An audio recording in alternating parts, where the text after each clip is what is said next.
محترم بزرگوں، نوجوان ساتھیوں، نیز پردہ نشین ماؤں اور بہنوں، اللہ کے فضل و کرم سے ہمارے درمیان ایک ایسا مہینہ آ رہا ہے جو مہینہ برکتوں والا مہینہ ہے، وہ مہینہ رحمتوں والا مہینہ ہے، وہ ایسا مہینہ ہے کہ جس مہینے کا ثواب حاصل کرنے کے لیے سلف کی یہ حالت تھی کہ وہ 6 مہینے تک انتظار کرتے تھے کہ رمضان آئے اور ہم رمضان میں خصوصی طور پر عبادت کریں، رمضان آئے اور ہم رمضان سے اچھے انداز میں فائدہ اٹھا سکیں۔ اور جب رمضان کا مہینہ گزر جاتا تو 5 مہینوں تک اللہ سے دعا کرتے تھے کہ اللہ ہماری عبادتوں کو تو قبول کر لے، ہم نے جو رمضان میں تیرے لیے عبادتیں کی ہیں انہیں تو شرف قبولیت سے بخش دے۔ اس مہینے کے اندر سارے مسلمانوں کو چاہیے کہ زیادہ سے زیادہ نیک اعمال انجام دیں۔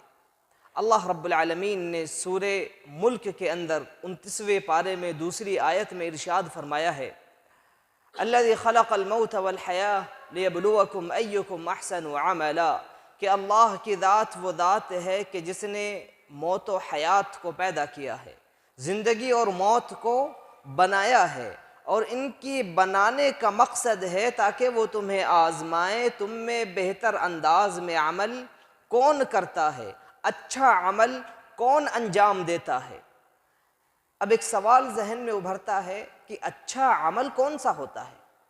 فضیل بن عیاض کہتے ہیں کہ عمل اس وقت تک اچھا نہیں ہو سکتا جب تک کہ وہ خالص نہ ہو اور درست نہ ہو، خالص نہ ہو اور درست نہ ہو۔ عمل خالص تب ہوتا ہے جب کسی بھی عمل کو اللہ کے لیے ادا کیا جائے، اللہ کی خوشی کے لیے عبادت کو انجام دیا جائے، اور عمل درست تب ہوتا ہے جب اسے اللہ کے رسول صلی اللہ علیہ وسلم کے طریقے پر ادا کیا جائے۔ اگر ان دونوں میں سے کوئی ایک شرط بھی ختم ہو جائے تو عمل اللہ کے یہاں قبول نہیں ہوتا۔ اگر کوئی شخص ساری عمر عبادت کرتا رہے، پوری زندگی اللہ کی عبادت میں گزار دے، لیکن اس کی عبادت کا مقصد اللہ کو خوش کرنا نہ ہو، اللہ کی رضامندی حاصل کرنا نہ ہو، تو اس کا یہ عمل اللہ کے یہاں قبول نہیں ہے، چاہے اس نے اس عمل کو اللہ کے رسول کے طریقے پر ہی کیوں نہ انجام دیا ہو۔ اگر اخلاص نہیں ہے تو عمل قبول نہیں ہے۔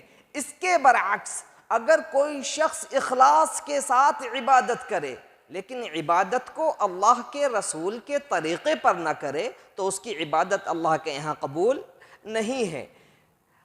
اسے ایک مثال کے ذریعے سمجھیں کہ ایک شخص نماز ادا کرتا ہے، نماز ادا کرنے مسجد کے اندر آتا ہے اور بہت بہترین انداز میں اللہ کے رسول صلی اللہ علیہ وسلم کے بتائے ہوئے طریقے کے مطابق نماز ادا کرتا ہے، جس طریقے سے اللہ کے رسول نے کھڑے ہونے کا حکم دیا ہے اسی انداز میں کھڑا ہوتا ہے، جس انداز میں اللہ کے رسول نے رکوع کا حکم دیا ہے اسی انداز میں رکوع کرتا ہے، اور جس طریقے سے اللہ کے رسول نے سجدے کا حکم دیا اسی طریقے سے سجدہ کرتا ہے، لیکن وہ اس عبادت کے ذریعے اللہ کی خوشنودی نہیں چاہتا، اس کے دل کے اندر اس عبادت کے ذریعے اللہ کی رضا حاصل کرنا نہیں ہے، وہ اس عبادت کو اخلاص کے ساتھ ادا نہیں کر رہا تو اس کی یہ عبادت اللہ کے یہاں قبول نہیں ہے۔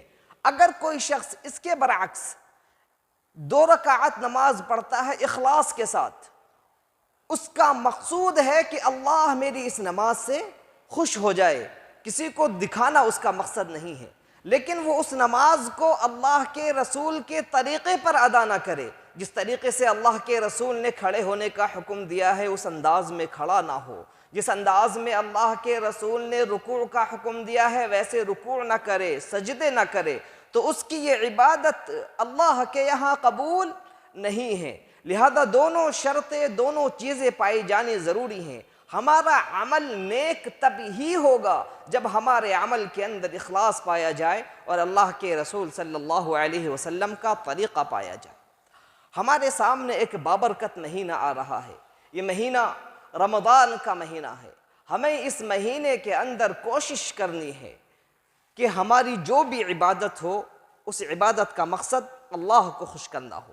ہم اس مہینے کے اندر روزے رکھیں، اس مہینے کے اندر زیادہ سے زیادہ اللہ کی عبادت کریں، تراویح کا اہتمام کریں، اعتکاف میں بیٹھیں۔ اس مہینے کے اندر ہم زیادہ سے زیادہ صدقہ و خیرات کریں، قرآن کریم کی تلاوت کریں، اور ان ساری عبادتوں کا مقصد اللہ کو خوش کرنا ہو، ہماری نیت اللہ کو راضی کرنے کی ہو۔ اگر یہ نیت نہیں پائی جاتی تو ہماری ساری عبادتیں جو ہم ادا کریں یہ اللہ کے یہاں قبول نہیں ہیں، یہ رائے گا اور برباد ہیں۔ اللہ کے رسول صلی اللہ علیہ وسلم ارشاد فرماتے ہیں انما الاعمال كالوعاء فاذا طاب اسفله طاب اعلاه واذا فسد اسفله فسد اعلاه، کہ اعمال یہ ایک برتن کی طرح ہوا کرتے ہیں۔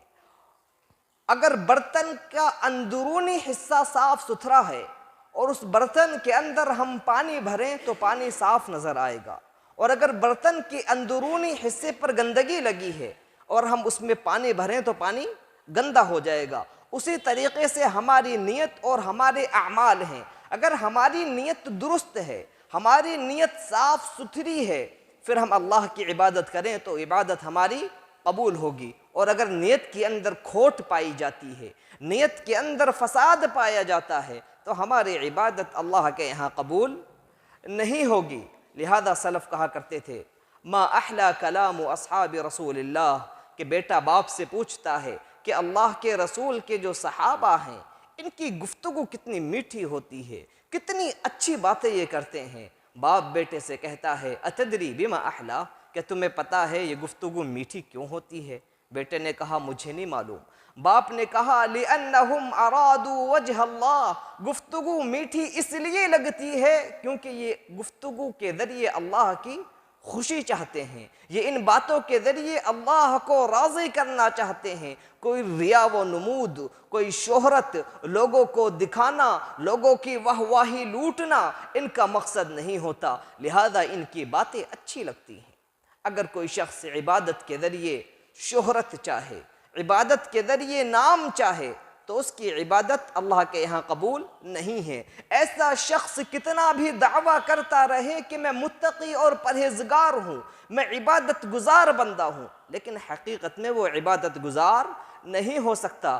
لہذا سلف کہتے تھے متق اللہ عبد احب الشہرہ، کہ جس شخص نے شہرت کی خواہش کے لیے، ناموری کے لیے، ریا و نمود کے لیے کوئی عبادت انجام دی تو وہ شخص متقی نہیں ہے، وہ شخص پرہیزگار نہیں ہے، وہ شخص سچا نہیں ہے، بلکہ وہ جھوٹا ہے۔ وہ اپنی عبادت کے اندر اللہ کو دھوکہ دینا چاہتا ہے، وہ لوگوں کو دکھانے کے لیے عبادت کرتا ہے اور اس کا مقصد لوگوں کی خوشی حاصل کرنا ہوتا ہے، اور لوگوں کو یہ بتلانا چاہتا ہے کہ میں اپنی اس عبادت کے ذریعے اللہ کی خوشی چاہ رہا ہوں، لہذا وہ شخص جھوٹا ہے۔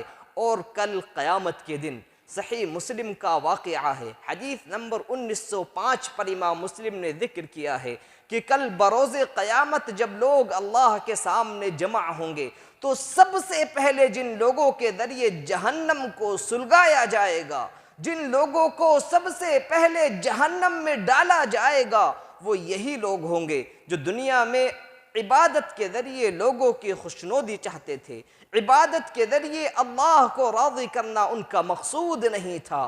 انہی لوگوں کو کل بروز قیامت سب سے پہلے جہنم میں ڈالا جائے گا۔ لہذا اللہ کے رسول ارشاد فرماتے ہیں کہ لوگ اللہ رب العالمین کے سامنے کھڑے ہوں گے، اللہ رب العالمین کی طرف سے اعلان ہوگا کہ شہید کو بلایا جائے۔ وہ لوگ جنہوں نے دنیا کے اندر اللہ کے راستے میں بہادری کرتے ہوئے اپنی جان لٹا دی تھی، انہیں جمع کیا جائے گا۔ وہ لوگ اللہ کے سامنے حاضر ہوں گے، اللہ ارشاد فرمائے گا کہ میں نے تم لوگوں کو طاقت و قوت سے نوازا تھا، تمہیں بہادری کی صفت دی تھی، تم نے اس طاقت کا کیا کیا؟ وہ کہیں گے کہ اللہ تو نے جو طاقت ہمیں دی تھی اس طاقت کو ہم نے تیرا کلمہ بلند کرنے کے لیے، دین اسلام پھیلانے کے لیے، شرک و بدعات کو مٹانے کے لیے استعمال کیا، یہاں تک کہ ہم تیرے راستے میں لڑتے ہوئے شہید ہو گئے۔ اللہ فرمائے گا کہ تم جھوٹے ہو، تم نے جنگ تو کی تھی، تم نے شہادت کا مرتبہ حاصل کرنے کی کوشش تو کی تھی، تم قتل تو ہوئے، لیکن تمہاری اس عبادت کے پیچھے تمہارا مقصد اللہ کو خوش کرنا نہیں تھا، تم نے اس عبادت کو اللہ کی رضا کے لیے نہیں کیا تھا، بلکہ تم چاہتے تھے کہ لوگ تمہیں بہادر کہیں، تمہاری موت کے بعد تمہیں شہید کے نام سے یاد کیا جائے، لوگوں کے درمیان چرچے ہوں کہ فلاں کتنا بہادر تھا، اس نے اپنی جان کو اللہ کے راستے میں لٹا دیا۔ تم جو واہ واہی حاصل کرنا چاہتے تھے وہ دنیا میں تمہیں مل چکی ہے، تمہاری موت کے بعد لوگوں نے تمہاری خوب واہ واہی کی ہے، اب یہاں آخرت میں تمہارے لیے کچھ نہیں ہے۔ فرشتوں کو حکم ہوگا اور اس شخص کو ٹانگ پکڑ کر منہ کے بل گھسیٹتے ہوئے جہنم کے اندر ڈال دیا جائے گا۔ پھر دوسرے شخص کو بلایا جائے گا، یہ وہ لوگ ہوں گے جنہیں دنیا کے اندر اللہ نے علم کی دولت سے نوازا ہوگا، قرآن کریم ان کے سینوں کے اندر محفوظ ہوگا، اللہ کے سامنے حاضر ہوں گے۔ اللہ فرمائے گا کہ میں نے تمہیں اپنے قرآن کی دولت سے نوازا تھا، میں نے تمہیں علم دیا تھا، تم نے اس قرآن کا، اس علم کا کیا کیا؟ وہ کہیں گے کہ اللہ اس علم کو جو تو نے ہمیں دیا تھا، وہ قرآن جو ہمارے سینے میں محفوظ تھا، ہم اس کی دن رات تلاوت کیا کرتے تھے، تیرے بندوں کو قرآن سکھاتے تھے، علم سکھاتے تھے، علم پھیلایا کرتے تھے۔ اللہ فرمائے گا کہ تم اپنے دعوے میں جھوٹے ہو، تم نے قرآن تو پڑھا تھا، تم نے لوگوں کو قرآن سکھایا ضرور تھا، محنت کی تھی، لیکن اس محنت کے پیچھے تمہارا مقصد اللہ کو خوش کرنا نہیں تھا، تم نے اس عبادت کو اس لیے انجام دیا تھا کہ لوگ کہیں فلاں کتنا اچھا قاری ہے، فلاں کتنا بڑا عالم ہے، فلاں کتنی خوبصورت انداز میں تلاوت کرتا ہے۔ تمہارا مقصد دنیا کے اندر حاصل ہو گیا، اب یہاں آخرت میں تمہارے لیے کچھ نہیں ہے۔ اس کو بھی ٹانگ پکڑ کر منہ کے بل گھسیٹتے ہوئے جہنم میں ڈال دیا جائے گا۔ پھر تیسرے شخص کو بلایا جائے گا، یہ وہ شخص ہوگا جسے اللہ نے دنیا کے اندر مال و دولت سے نوازا تھا، خوب روپیہ پیسہ اس کے پاس موجود تھا۔ اللہ فرمائے گا کہ جو پیسہ میں نے تمہیں دیا تھا اس پیسے کا تم نے کیا کیا؟ وہ کہے گا کہ اے اللہ جو پیسہ تیری طرف سے ہمیں ملا تھا اس پیسے کو ہم نے تیرے راستے میں خرچ کیا، تیرے لیے ہم نے اس پیسے کے ذریعے مسجدیں بنوائی، مدرسے تعمیر کیے، مسکینوں کی مدد کی، یتیموں کی کفالت کی، بیواؤں کے گھروں میں راشن پہنچایا، جو مستحقین تھے ان کو خوب دیا۔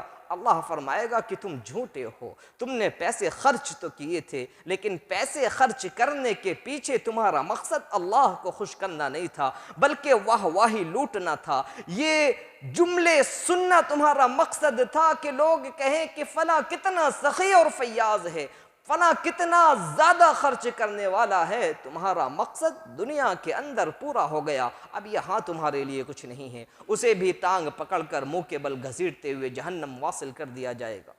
میرے عزیزو، یہ وہ لوگ ہیں جو عبادتوں کو دنیا کے اندر ریاکاری کے لیے کیا کرتے تھے۔ رمضان کا مہینہ آ رہا ہے، ہمیں اپنے گریبانوں میں جھانکنا ہے کہ ہمیں جو عبادتیں انجام دینی ہیں وہ صرف اللہ رب العالمین کی خوشی کے لیے انجام دینی ہے۔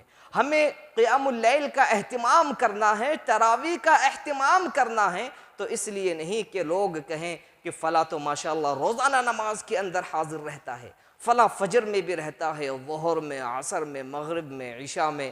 واہ واہی لوٹنا ہمارا مقصد نہ ہو، بلکہ ہمارا مقصد اللہ کو خوش کرنا ہو۔ ہم روزے رکھیں تو روزوں کے پیچھے ہمارا مقصد اللہ کو خوش کرنا ہو، یہ نہ ہو کہ لوگ کہیں کہ فلاں شخص ماشاءاللہ ایک بھی روزہ نہیں چھوڑتا۔ اگر یہ نیت کہیں نہ کہیں ہمارے دل کے کسی کونے میں موجود ہے تو ہماری عبادتیں بیکار ہیں، ان عبادتوں کا کوئی فائدہ نہیں ہے۔ یہ ہمیں جہنم سے بچانے کا تو ذریعہ بن ہی نہیں سکتی، بلکہ جہنم تک سب سے پہلے پہنچانے والی عبادتیں بنے گی اگر ان عبادتوں کے اندر اخلاص نہیں پایا گیا، ان عبادتوں کے اندر ریا و نمود پایا گیا، ان عبادتوں کے اندر دکھاوا پایا گیا۔ لہذا ضرورت ہے کہ ہم اپنی عبادتوں کے اندر اخلاص پیدا کریں۔ اگر ہماری عبادتوں میں اخلاص ہوگا تو ان عبادتوں کے ذریعے دنیا کے اندر بھی ہمیں فائدہ نصیب ہوگا۔ اگر عبادت میں اخلاص ہے تو اس عبادت کے ذریعے دنیا کے اندر آنے والی مصیبتیں ہٹا دی جاتی ہیں، ختم ہو جاتی ہیں، ٹل جاتی ہیں۔ لہذا صحیح بخاری کا وہ واقعہ آپ حضرات نے سنا ہوگا کہ 3 شخص راستے میں جا رہے تھے، اچانک بارش پڑنے لگتی ہے اور وہ ایک غار کے اندر پناہ لے لیتے ہیں۔ غار کے اندر جب وہ پہنچتے ہیں تو ہوتا یوں ہے کہ ایک چٹان لڑھکتی ہوئی آتی ہے اور پہاڑ کے اندر موجود غار کے منہ پر آ کر رک جاتی ہے۔ ان لوگوں کے راستے بند ہو جاتے ہیں، اب غار سے باہر نکلنے کا کوئی راستہ نہیں بچتا، موت آنکھوں کے سامنے نظر آنے لگتی ہے۔ ان لوگوں کو صرف ایک ہی ترکیب سوجھتی ہے کہ ایسے میں ہمیں اس مصیبت سے اگر کوئی بچا سکتا ہے تو اللہ بچا سکتا ہے، لہذا اپنے نیک اعمال کا اللہ کو واسطہ دیں، شاید اللہ ان نیک اعمال کے واسطے سے اس مصیبت کو ہم سے ٹال دے۔ کون سی چیز کام آ رہی ہے؟ نیک اعمال کام آ رہے ہیں۔ وہ اعمال جو ہم نے اللہ کی خوشی کے لیے انجام دیے ہیں، وہ عمل مصیبت سے دنیا کے اندر بھی بچانے میں کام آ رہے ہیں۔ لہذا پہلا شخص ہاتھ اٹھاتا ہے، واقعہ آپ لوگوں نے سنا ہوگا، وہ کہتا ہے کہ اللہ میرے بوڑھے والدین تھے، میرے چھوٹے چھوٹے بچے بھی تھے، میری بیوی بھی تھی، میں بکریاں چرایا کرتا تھا اور بکریاں چراتے چراتے میں بہت دور کبھی کبھی نکل جاتا تھا۔ ایک دن ایسا ہوا کہ میں جب بکریاں چرا کر واپس آیا تو میرے والدین سو چکے تھے۔ میری عادت تھی کہ میں جب بکریوں کا دودھ نکالتا تو سب سے پہلے اپنے والدین کو پلاتا، اس کے بعد اپنے بیوی بچوں کو پلایا کرتا تھا۔ اس رات جب میں آیا تو دیر ہو چکی تھی، والدین سو چکے تھے۔ میں نے دودھ نکالا، پیالے میں دودھ لے کر میں والدین کے سرہانے کھڑا ہو گیا کہ یہ رات میں کسی وقت بیدار ہوں تو دودھ ان کی خدمت میں پیش کروں، یہ دودھ پی سکیں۔ اے اللہ تو جانتا ہے کہ وہ رات یوں ہی گزر گئی، میرے بچے بھوکے پیاسے میری ٹانگوں میں روتے بلبلاتے رہے، لیکن میں نے بچوں کو دودھ نہیں پلایا۔ تیری رضا کے لیے میں اپنے والدین کے سرہانے کھڑا رہا یہاں تک کہ صبح ہو گئی، اور جب صبح ہوئی والدین اٹھے، میں نے انہیں دودھ پلایا، اس کے بعد اپنے بچوں کو دودھ پلایا۔ اے اللہ یہ عمل والدین کی خدمت اگر میں نے تیری رضا کے لیے کی ہو تو اے اللہ تو یہاں سے ہمیں نکال دے۔ غار کے منہ سے چٹان تھوڑی سی کھسک جاتی ہے، آسمان نظر آنے لگتا ہے۔ دوسرا شخص ہاتھ اٹھاتا ہے، کہتا ہے اے اللہ میری ایک چچیری بہن تھی جس سے میں بے انتہا محبت کیا کرتا تھا، اور میں اس عورت سے، اس لڑکی سے زنا کرنا چاہتا تھا، لیکن وہ ہمیشہ مجھے روکتی رہتی، وہ ہمیشہ بچتی رہتی تھی۔ ایک مرتبہ ایسا ہوا کہ قحط سالی کا زمانہ آیا، بھوک مری پھیل گئی، لوگوں کے پاس پیسے نہیں تھے۔ اس لڑکی نے مجھ سے آ کر کہا کہ اگر تم میرے لیے 100 دینار کا انتظام کر دو تو جو تم چاہتے ہو میں تمہیں کرنے دوں گی۔ لہذا میں نے 100 دینار بڑی محنت مشقت سے جمع کیے اور جمع کر کے اس لڑکی کو دیے جس سے میں بے انتہا محبت کیا کرتا تھا، اور اب میرا محبوب میرے سامنے موجود تھا، میں اس کے ساتھ وہ کرنا چاہتا تھا جو نہیں کرنا چاہیے۔ جب میں اس کے پاس پہنچا تو اس نے کہا کہ اے میرے بھائی اللہ سے ڈرو اور وہ کام جو نکاح سے پہلے جائز نہیں ہے نہ کرو۔ اے اللہ تو جانتا ہے کہ میں نے اس عورت کو جس سے میں انتہائی محبت کرتا تھا اس حالت میں تیرے ڈر کی وجہ سے چھوڑ دیا تھا، اور وہ پیسے جو 100 دینار میں نے جمع کیے تھے وہ بھی اسے دے دیے تھے۔ اے اللہ اگر یہ عمل میں نے تیری رضا کے لیے کیا ہو تو تو یہاں سے ہمیں نکال دے۔ لہذا چٹان غار کے منہ سے اور تھوڑی سی کھسک جاتی ہے لیکن نکلنے کا راستہ ابھی نہیں بنتا۔ تیسرا آدمی ہاتھ اٹھاتا ہے، کہتا ہے اے اللہ میری زمینیں تھی ان زمینوں پر مزدور کام کیا کرتے تھے۔ ایک دن مزدور کام کرتے ہیں، میں مزدوروں کی مزدوری انہیں دے دیتا ہوں۔ ایک مزدور مزدوری لینے سے منع کرتا ہے، وہ کہتا ہے کہ مزدوری کے نام پر جو تم تھوڑے سے چاول مجھے دے رہے ہو یہ کم ہے۔ وہ مزدوری لیے بنا ناراض ہو کر چلا جاتا ہے۔ وہ شخص کہتا ہے کہ اے اللہ، ان چاولوں سے میں نے کھیتی کی، اس میں برکت ہوئی، وہ غلہ بڑھا، یہاں تک کہ اس غلے کے ذریعے میں نے گائے، بکریاں، بھینسیں خرید لی، غلام اور چرواہے ان کو چرانے کے لیے رکھ لیے۔ ایک زمانہ گزر گیا اور پھر ایک زمانے کے بعد وہ مزدور میرے پاس آیا اور کہا کہ فلاں فلاں زمانے میں نے تمہارے پاس مزدوری کی تھی، میری مزدوری رہ گئی تھی، وہ مزدوری مجھے دے دو۔ اے اللہ، میں نے اس شخص سے کہا تھا کہ یہ سامنے بکریوں کا، گایوں کا، اونٹوں کا ریوڑ اور یہ چرواہے جو تجھے نظر آ رہے ہیں یہ سب تیری مزدوری ہے، تو لے اور انہیں لے کر چلا جا۔ اے اللہ، اس شخص نے کہا تھا کہ کیوں مذاق کر رہے ہو؟ میں نے کہا تھا کہ مذاق نہیں کر رہا۔ لہذا وہ شخص ان ساری چیزوں کو لے کر وہاں سے چلا گیا تھا اور اس نے کچھ بھی نہیں چھوڑا تھا۔ اے اللہ، اگر یہ عمل میں نے تیری رضا کے لیے کیا ہو تو ہمیں یہاں سے باہر نکلنے کا راستہ دکھا۔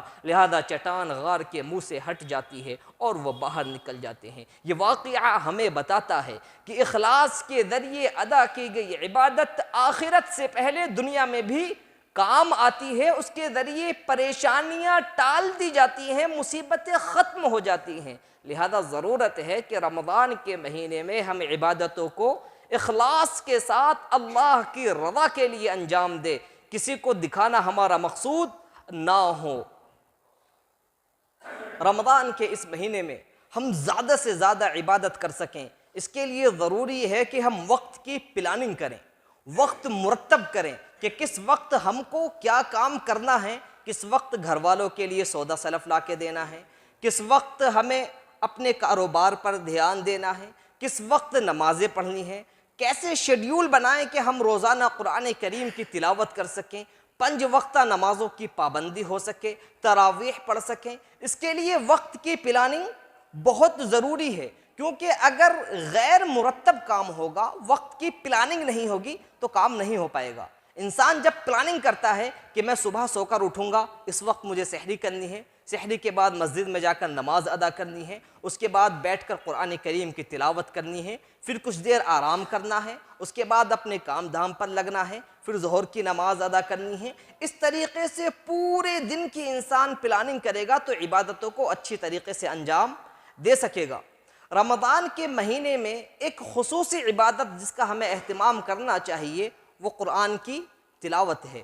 قرآن کا رمضان کے ساتھ ایک گہرا رشتہ ہے۔ اللہ رب العالمین نے فرمایا ہے شہر رمضان الذی انزل فیہ القرآن، کہ رمضان ہی کے مہینے میں قرآن کریم کو نازل کیا گیا ہے، یعنی رمضان اور قرآن کا آپس میں بہت گہرا رشتہ ہے۔ اسی وجہ سے اللہ کے رسول صلی اللہ علیہ وسلم رمضان کے مہینے میں جبریل علیہ السلام کے ساتھ قرآن کریم کا دور کیا کرتے تھے۔ قرآن کریم جبریل اللہ کے رسول کو سناتے، اللہ کے رسول جبریل علیہ السلام کو سناتے۔ امام مالک رحمہ اللہ جو کہ بڑے محدث ہیں، مسجد نبوی کے اندر لوگوں کو حدیث پڑھایا کرتے تھے۔ رمضان کا مہینہ آتا تو حدیث بند کر دیتے اور قرآن کھولتے، قرآن پڑھاتے، قرآن پڑھتے، پورا مہینہ قرآن کی تلاوت میں گزارتے۔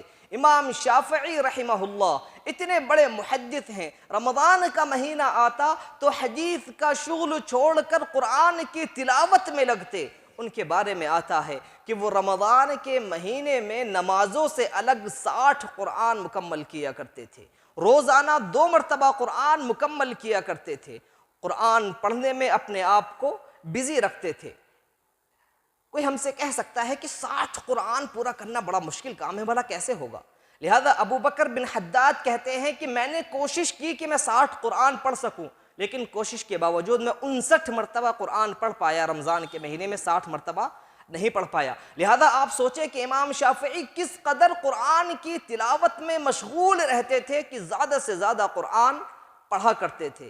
اسے آپ آسانی سے سمجھ سکتے ہیں کہ جس طریقے سے ہم موبائل کے ساتھ مشغول رہتے ہیں، اٹھتے بیٹھتے، سوتے جاگتے، ہر وقت ہمارے ہاتھوں میں موبائل رہتا ہے، کبھی سوشل میڈیا پہ کچھ کر رہے ہیں، کبھی فون پہ بات چل رہی ہے، کبھی کاروباری گفتگو ہو رہی ہے، موبائل ہمارے ہاتھوں میں رہتا ہے۔ ویسے ہی جو ہمارے سلف تھے، قرآن ان کے ہاتھوں میں رہتا تھا، وہ قرآن پڑھا کرتے تھے، اٹھتے بیٹھتے سوتے جاگتے قرآن پڑھ رہے ہیں، کہیں جا رہے ہیں راستے میں قرآن پڑھتے جا رہے ہیں، واپس آ رہے ہیں قرآن کی تلاوت جاری ہے، مسجد میں بیٹھے ہیں نماز کا انتظار ہے، قرآن کی تلاوت کر رہے ہیں، نماز سے فارغ ہو کر بیٹھے ہیں قرآن کی تلاوت کر رہے ہیں، اٹھ کر باہر نکلے قرآن کی تلاوت کر رہے ہیں، قرآن کی تلاوت میں اپنے آپ کو 24 گھنٹے مشغول رکھا کرتے تھے۔ لہذا ہمیں چاہیے کہ پلاننگ کریں کہ ہمیں رمضان کے مہینے میں قرآن زیادہ سے زیادہ